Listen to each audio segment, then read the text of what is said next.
안녕하세요. 오늘도 서현살롱을 찾아주셔서 감사합니다.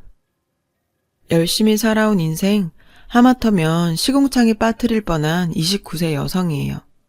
얼마 전 기가 막힌 일을 겪어보니 TV에 나오는 드라마는 드라마 같지도 않더라고요. 오히려 우리가 사는 인생이 더 드라마틱해서 그런가 봐요. 불과 한 달 전까지만 해도 저는 바쁘게 결혼 준비를 하고 있었어요. 신혼집 정리에 결혼식 답례품 준비 등등이요. 게다가 신혼여행을 떠나는 일주일간 자리를 비워야 했기에 그 전에 제가 맡고 있는 프로젝트도 마무리 지어야 했죠. 그건 남친도 마찬가지였어요. 남친과 저는 대학 동기로 늘 붙어 다니는 동기 6명 중 하나였습니다. 그렇다고 CC는 아니었어요. 1년 전까지만 해도 우린 그저 이성 사람 친구일 뿐이었으니까요. 그런데 사람 일은 모르는 거라고 MT 가서 한 이불 덮고 자도 아무 일 없던 우리가 한순간에 눈이 맞아 결혼까지 진행하게 되더라고요. 당시 저는 2년간 사귀어온 선배와 헤어진 지 얼마 안 되던 때였어요. 제가 먼저 좋아했고 사귀자는 말도 제가 먼저 했을 정도로 많이 좋아했던 사람이었어요. 그래서 늘 받기보다 해주는 게 많았고 그런 점에 대해서 조금도 억울하지는 않았어요. 그런데 지금의 남친은 그런 절 보며 늘 답답해했죠. 지영아, 너 그렇게 남자한테 해주기만 하면 안 돼. 너 나중에 진짜 후회한다. 남자는 남자가 보면 딱 알아. 충현 선배는 정말 아니야. 너 그러다 정말 상처받아. 절 볼 때마다 선배와 헤어지라고 노래를 불러댔어요. 야, 네가 뭘 한다고 그딴 소리래. 남 걱정하지 말고 니나 잘해. 맨날 여자들한테 호구나 잡히는 주제에 어따 대고 훈계질이야. 내 연애는 내가 알아서 할 테니까 신경 끄셔. 자꾸 이러면 나도 안 본다. 당시 전 선배한테 푹 빠져있던 터라 옆에서 하는 소린 귓등으로도 안 들을 때였죠. 그러니 절 볼 때마다 선배와 헤어지라는 친구 말이 귀에 들어왔겠어요. 오히려 그 말이 듣기 싫어서 한참 동안 연락을 끊고 살았어요. 하지만 얼마 뒤 남친의 예언처럼 저는 선배한테 제대로 차였어요. 여자가 있더라고요. 양다리였어요. 근데 기가 막힌 건 그 여자 앞에서 자긴 저랑 사귄 적이 없다고 거짓말을 하는 거예요. 제가 혼자 좋다고 쫓아다닌 거라며 통화 목록을 들이대면서 자기가 먼저 전화한 적은 단 한 번도 없다고 믿어달라고 말이죠. 처음엔 선배 말을 안 믿던 상대 여자는 통화 목록을 보고는 선배 말을 믿는 눈치였어요. 그렇게 저는 2년간 혼신을 다해 사랑했던 남자와 그의 새 애인 앞에서 스토커가 돼버렸죠. 어찌나 비참하고 창피하던지 그날 이후 전 사람들과 모든 연락을 끊고 회사와 집만 오갔어요. 동기들 연락도 당연히 차단을 하면서요. 그러던 어느 날이었어요. 누가 요란하게 초인종을 눌러댔어요. 방범창을 통해 내다보니 문 앞에 남친이 서 있더군요. 어디서 싸웠는지 얼굴은 엉망이 돼선 손에는 캔맥주가 가득 담긴 비닐봉지를 들고선 말이에요. 멀쩡한 얼굴이었다면 문을 안 열었겠지만 그런 몰골로 찾아온 친구를 내칠 순 없었어요. 꼴이 그게 뭐냐? 누구랑 싸웠냐? 남친은 그냥 기분이 꿀꿀해서 지나가는 사람이랑 말싸움을 하다 주먹 다짐까지 갔다고 하더라고요. 그 말을 믿은 건 아니지만 더 묻지도 않았어요. 제 손톱 밑에 가시가 더 아팠던 때라 솔직히 궁금하지 않았거든요. 그날 우린 코가 삐뚤어지도록 진탕 마셔댔고 결국 저는 참았던 서름이 폭발해 콧물 눈물 다 빼며 신세 한탄을 하다가 바닥에 몇 번이나 오바이트를 하고는 침대에 올라가 잠이 들었어요. 다음날 눈을 떴을 때 온 집안에 가득한 오바이트 냄새와 그걸 치운 흔적들, 그리고 방바닥에서 새우잠을 자고 있는 남친을 발견하곤 정말 쥐구멍에라도 들어가고 싶은 심정이었죠. 잠시 뒤 잠에서 깬 남친은 아무 일 없다는 듯 해장용 라면을 끓여주더군요. 마치 자기가 집주인인 것처럼 말이에요. 그날 저는 라면이 입으로 들어가는지 코로 들어가는지 모를 정도로 쪽팔려서 죽을 뻔했어요. 그리고 얼마 뒤 대학 동기를 통해서 제가 사귀었던 선배와 남친이 싸웠다는 얘기를 들었어요.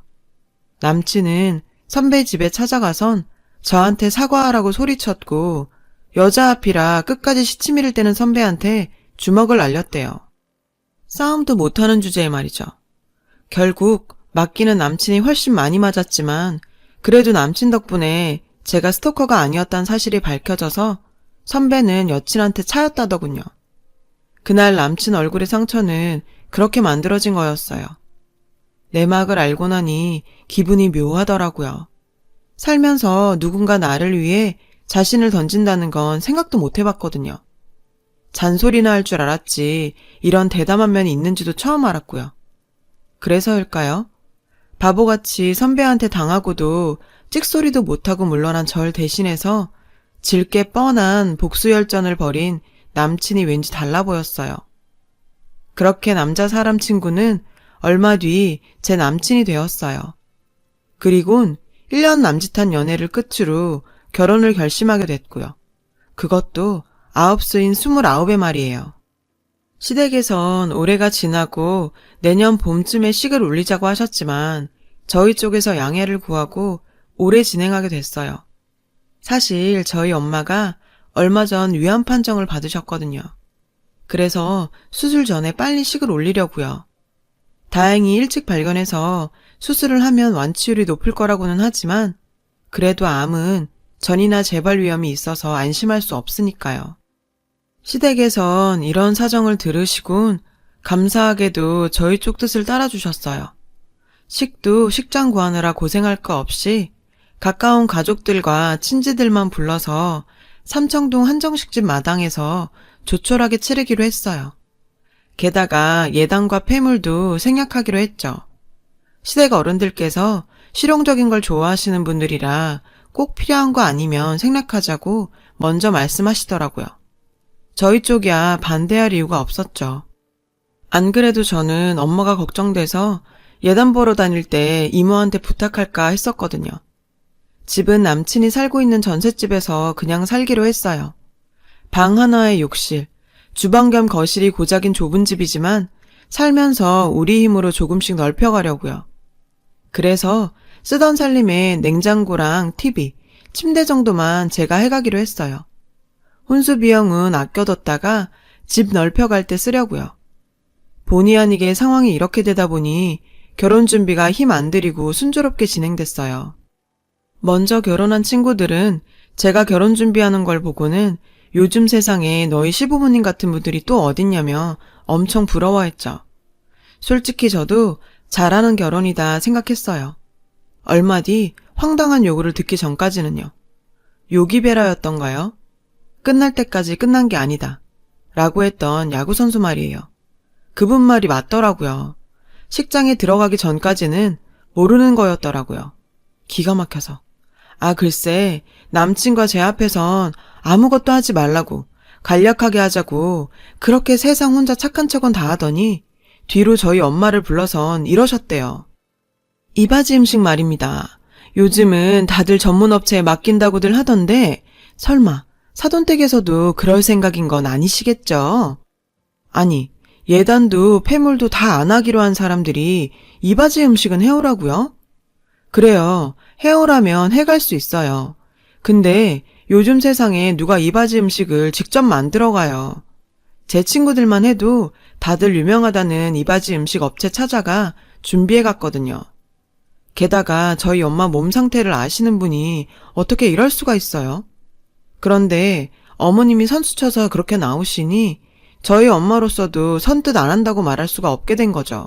그래서 솜씨는 없지만 정성껏 해서 보내드리겠습니다. 라고 했더니 글쎄 뭐라는 줄 알아요? 저 기왕 이바지 음식 만드실 거 차라리 제사 음식으로 보내주시면 안 될까요? 사실 애들 돌아오는 그날이 저희 집 제사거든요. 이바지 음식에 제사 음식까지 그걸 누가 다 먹습니까? 그건 음식 낭비 아니겠어요? 그렇다고 제사 음식을 안 할 수도 없고 뺀다면 이바지 음식을 빼야겠죠? 그러니 제사 음식으로 부탁 좀 드릴게요, 사돈. 그렇게 해주실 거죠? 집에 돌아온 엄마를 통해 그 말을 전해들은 저는 기가 막혀서 말도 안 나왔어요. 암에 걸린 저희 엄마한테 뭐가 어쩌고 어째요? 뭐? 엄마 보고 자기 집 제사 음식을 하라고? 완전 미친 거 아니야? 전 직접 따지러 가려고 자리를 박차고 일어났어요. 그랬더니 엄마가 절 붙잡더군요. 지지배야, 너 그럼 앞으로 시부모님 안 보고 살 거야? 누군 성질대로 못 살아서 입 꼭 다물고 왔는 줄 알아? 그래도 어떡해. 내 딸이 앞으로 그 집 사람으로 살아야 하는데. 딸 가진 죄인이라고 하지 않니? 그러니까 아무 말 말고 그냥 넘어가자. 하나뿐인 딸 자식 결혼하는데 엄마가 그깟 제사 음식 한 번 못 해주겠니? 한 번이 아니라 10번, 100번도 해준다. 전 너무 속상했어요. 이런 말도 안 되는 요구에도 딸 가진 부모란 이유로 아무 말도 못하고 받아들여야 한다는 게 말이죠. 엄마, 이러지 마.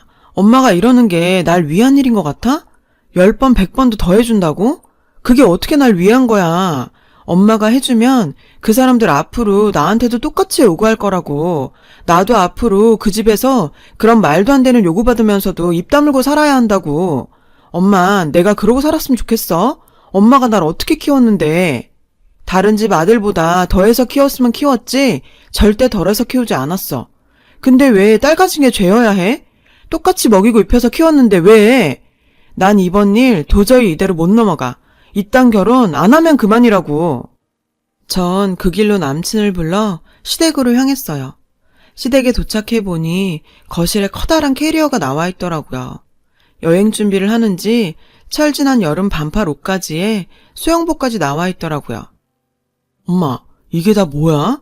어디 여행 가? 남친이 물었어요. 그러자 시어머님은 신이 나서 얘기하시더군요. 근데 그 대답이 과간이었죠. 너희 신혼여행 보내고 우리도 여행 떠난다. 엄마 걔에서 하와이 여행 가기로 한 거 알지?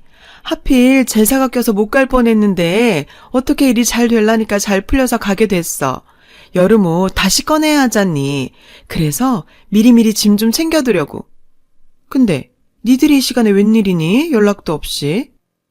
그러니까 저희 엄마한테 자기 집 제사 음식 떠넘기고 자기들은 하와이 여행을 떠나려던 거였어요. 아, 뭐 이런 인간 같지 않은. 저는 화를 꾹꾹 참으며 말했죠. 어머님, 낮에 저희 엄마 만나신 이유가 이거였어요? 어머님, 아버님 하와이 여행 가시려고 저희 엄마한테 제사 음식 만들어 보내라고요? 제 말에 남친은 깜짝 놀라더군요. 시부모님 역시 화들짝 놀라셨죠. 시아버님은 제 눈치를 살피더니 은근슬쩍 자리에서 일어나셨죠. 시어머니는 서둘러 말을 돌리셨고요. 얘, 결혼 앞둔 애가 피부가 이게 뭐니? 안 되겠다. 내일 나랑 샵에 가서 피부 관리 좀 받자꾸나. 엄마, 이게 무슨 소리야? 엄마가 정말 장모님한테 제사 음식 해오시라고 했어? 그런 거야? 말해봐. 그랬냐고. 남친은 얼굴이 발갛게 달아올라선 소리쳤어요. 반면 시부모님들은 그게 무슨 문제라도 되냐는 듯 뻔뻔하게 나오셨죠. 이놈의 자식이? 어디서 엄마한테 큰 소리야? 내가 널 그렇게 가르쳤냐? 버르장머리 없는 놈 같으니라고. 아버님은 오히려 남친을 나무라셨어요. 아버지도 알고 계셨구나? 어떻게 이래요, 어떻게. 다른 사람도 아니고 내 부모가 어떻게 이런 짓을 하냐고. 우리가 뭐? 무슨 죄라도 지었어? 어차피 할 음식 우리가 원하는 걸로 해달라는데 뭐가 문제야? 그리고 안사돈도 그렇다. 내 앞에선 찍소리도 없고 앉아있다가 딸한테 가서 그대로 일러바쳐? 아, 세상에. 우리가 누구 때문에 9세 아들 혼인까지 하게 됐는데 우리 말대로 내년 봄에 씩 올렸으면 하와이 여행 가는 것도 제사랑 안 겹쳤을 거다. 성질나는 거 꾹 참고 있으니까 정말 사람이 염치가 있어야지, 염치가. 어머님, 말씀이 심하시네요. 찍소리도 안 한다니요. 그리고 염치가 없다고요? 지금 그 말을 우리 엄마한테 하실 처지세요? 그래요. 저희 집 사정 때문에 겨울에 씩 올리게 된 거 정말 죄송해요. 하지만 어른이시라면 이러시면 안 되죠. 다른 이유도 아니고 저희 엄마가 암 걸려서 그렇다고 다 설명드렸는데 어떻게 암 환자한테 제사 음식을 만들어 오라고 시킬 수가 있어요? 그것도 사돈지간에요. 100번 1000번 양보해서 몸 성한 사람이면 그럴 수도 있다 쳐요. 근데 저희 엄마는 아니잖아요. 그리고요, 어머님도 여자잖아요. 어느 집 귀한 딸이잖아요.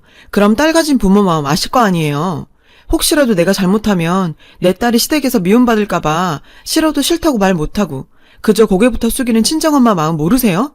왜 알면서 모른 척 하세요? 여자의 적은 여자가 아니어야죠. 팔짱 끼고 서서 절 노려보시던 시어머님은 제 말이 끝나기가 무섭게 소리치셨어요. 싫으면 관둬. 아주 상전납셨네. 며느리 무서워 어디 시애미가 너한테 심부름이나 시키겠니? 보자보자니까 어디서 시애미를 가르치려 들어? 그리고 난 아들만 낳아서 니네 엄마처럼 딸 가진 엄마 마음 모른다. 그걸 왜 내가 알아야 되니? 네 엄마 보고 억울하면 지금이라도 아들 낳아 키우라 그래. 자기 부모의 모습에 충격을 받은 남친은 고개를 숙였어요. 그리고는 나직하게 말을 이어갔죠.